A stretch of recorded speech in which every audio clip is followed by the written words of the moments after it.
Salam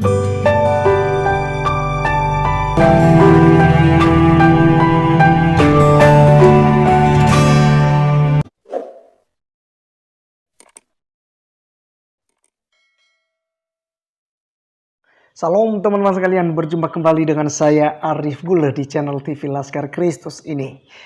Kali ini teman-teman kita akan mendengarkan kesaksian lagi yang tentunya kesaksiannya akan memberkati kita dan juga memotivasi kita, bahkan juga mendorong kita untuk semakin mencintai Tuhan Yesus ya. Jadi jangan sampai ada yang meninggalkan Tuhan Yesus, menjual imannya teman-teman sekalian hanya karena ya pekerjaan, karena pasangan, juga karena himpitan ekonomi misalnya, dan bisa jadi karena juga pengaruh-pengaruh ya dari teman-teman. Jadi mari kita tetap mempertahankan iman kita kepada Tuhan Yesus Kristus. Karena hanya di dalam Yesus ada keselamatan. Sebelum kita mendengarkan kesaksiannya teman-teman, saya rindu untuk kita bacakan firman Tuhan terlebih dahulu. Firman Tuhan katakan di dalam Matius pasal 16 ayat 24-26. Firman Tuhan berkata demikian.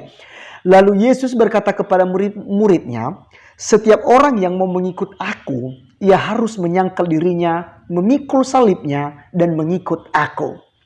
Karena barang siapa mau menyelamatkan nyawanya, ia akan kehilangan nyawanya. Tetapi barang siapa kehilangan nyawanya karena aku, ia akan memperolehnya. Apa gunanya seorang memperoleh seluruh dunia, tetapi kehilangan nyawanya? Dan apakah yang dapat diberikannya sebagai ganti nyawanya? Sebab Anak Manusia akan datang ke dalam kemuliaan Bapaknya diiringi malaikat-malaikatnya, pada waktu itu akan membalas setiap orang menurut perbuatannya.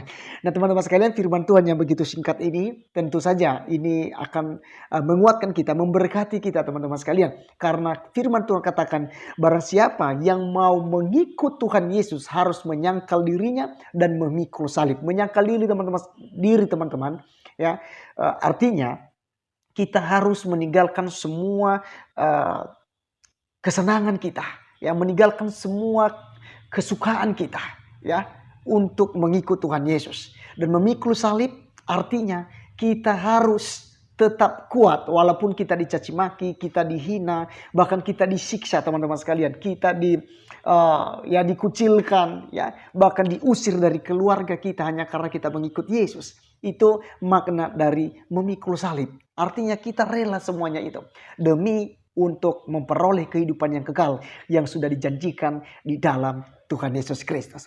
Demikianlah yang akan dialami oleh Mbak Zela ya, yang viral di TikTok.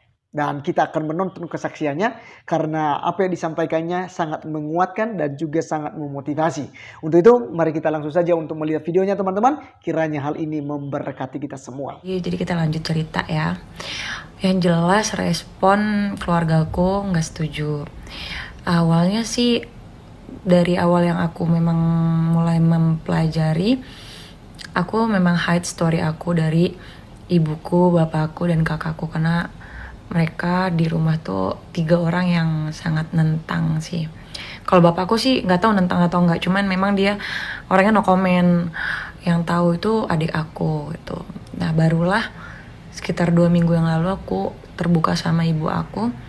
Ya pasti respon dia nggak mau, nggak terima gitu. Tapi ibuku sangat baik, dia bilang gini, aku bakal terus mendoain kamu supaya kamu tetap kuat iman Islamnya gitu. Aku cuma bisa bilang amin dan aku pasrahin kalau misalnya memang Tuhan mau aku bersamanya, Tuhan pasti mudahin aku. Nah, dan hari besarnya umat Kristus yang pertama kali bikin aku penasaran itu adalah Jumat Agung dan Paskah gitu. Jadi aku tuh sempet kayak, Jumat Agung itu emang apa sih? Paskah itu emang apa sih? Nah saat aku live ada temen aku, ada viewers aku tuh bilang, coba deh kamu nonton Passion of the Christ. Udah aku tonton gitu. Aku tonton apa ya? Aduh aku nggak bisa.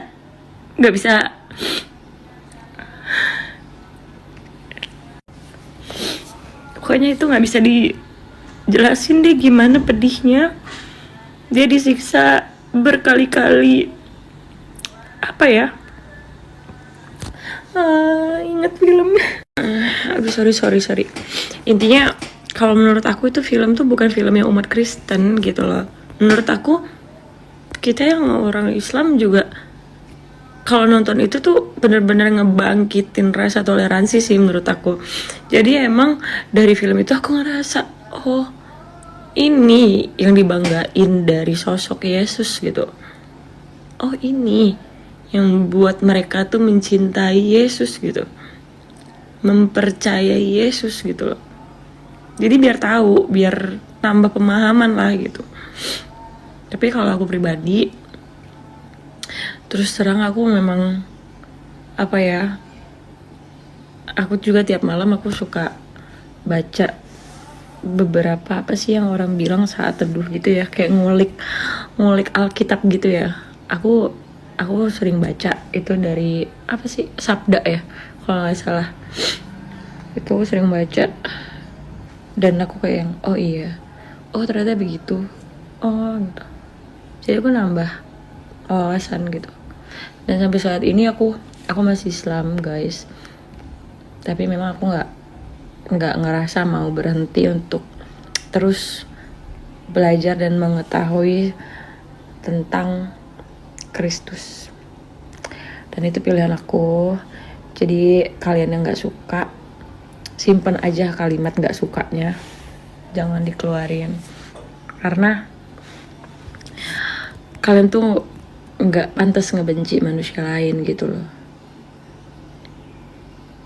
Tuhan aja sayang sama siapapun, masa kita yang bukan Tuhan sibuk membenci itu. Nah ini juga yang aku rasain ya, aku merasa kayak gila ini ajaib banget gitu loh. Semenjak, jadi aku bilang kan sama kalian, kalau kalian lihat video aku sebelumnya, aku mulai suka denger lagu rohani itu dari September, tapi memang mulai mencari tahu itu dari Januari gitu, Februari ke Maret gitu. Nah dari Januari itu kayak aku ngerasa ada suatu hal yang terjadi sama aku yang menurut aku itu ajaib gitu. Nah, katakanlah akhir tahun lalu aku tuh sudah percaya dengan apa yang aku dengar dari setiap bait atau lirik dari lagu rohani itu. Dan itu terjadi sama aku. Aku tuh lagi punya problem. Dulu aku buka arisan online. Aduh, kalian bisa baca deh ceritanya, itu ada di Instagram aku, ada di highlight Instagram aku, judulnya Cerita Zela. Nah, singkat cerita pokoknya aku ditipu orang karena aku buka arisan online, terus ada member aku yang kabur. Aku benar-benar terpuruk yang kayak lu penipu gitu loh. Akhirnya aku ya udah coba tenangin diri, coba jalanin aja. Aku ada rezeki ya aku pakai untuk berusaha tanggung jawab ke mereka yang nagih tanggung jawab ke aku. Terus di awal Januari itu aku ketemu orang baik yang aku nggak kenal sebelumnya. Aku kenal dari TikTok, serius. Dia bantu aku. Dia tahu cerita aku kan dulu ada usaha salon gitu, tapi ya bangkrut. Nah dia bilang gimana caranya buat mulai usaha itu lagi. Aku ada niat buat buka usaha itu lagi, tapi home service gitu loh. Jadi panggilan atau orang datang ke tempatku gitu. Nah dia kasih modal aku gitu aja. Nominalnya tuh cukup banyak menurut aku, dan itu sukarela, nggak ada modus, nggak ada apa, beneran sukarela. Dia bilang, dia cuma pesan gini ke aku, dia panggil aku Kakak Z. Dia bilang, Kakak Z, saya cuma pesan satu hal, kebaikan harus berputar. Apabila kamu bertemu orang yang perlu bantuan dan kamu bisa bantu, kamu harus bantu. Dan itu aku terapin sampai sekarang.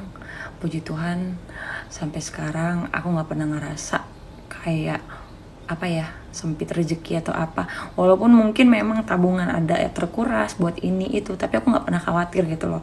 Gak pernah ngerasa kayak yang ya gak ada duit atau apa. Ya udah dinikmatin aja, disyukurin aja gitu. Aku gak tahu banyak sih lagunya, gak ngitungin juga sih. Cuman yang aku tahu lagu Maria, Bapa sentuh hatiku.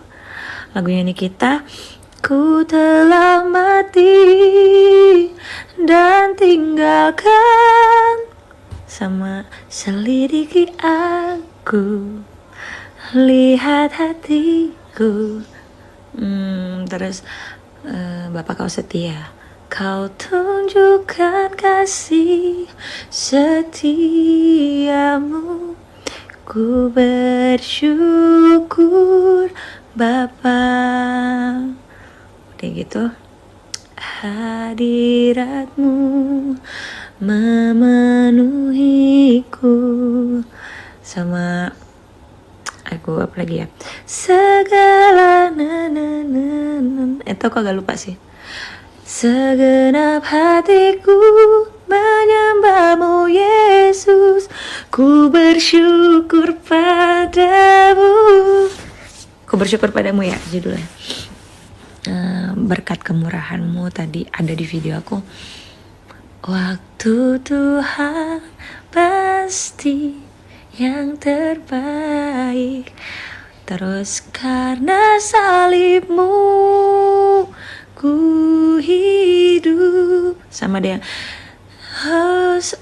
Hosana gitu loh. Aku agak lupa ya, cuman kalau di play aku suka tahu lirik dan nadanya gitu. Pokoknya banyak deh, aku lumayan banyak gitu. Tapi memang yang aku suka itu lagunya yang emang Indonesia. Kalau kayak lagu-lagu Hillsong gitu, lagu-lagu luar aku nggak tahu karena aku nggak ngerti artinya. Jadi ya aku kurang mempelajarin gitu sih. Tapi aku banyak hafal kok. Makanya kalian masuk live aku dong, aku sering kok nyanyiin lagu rohani.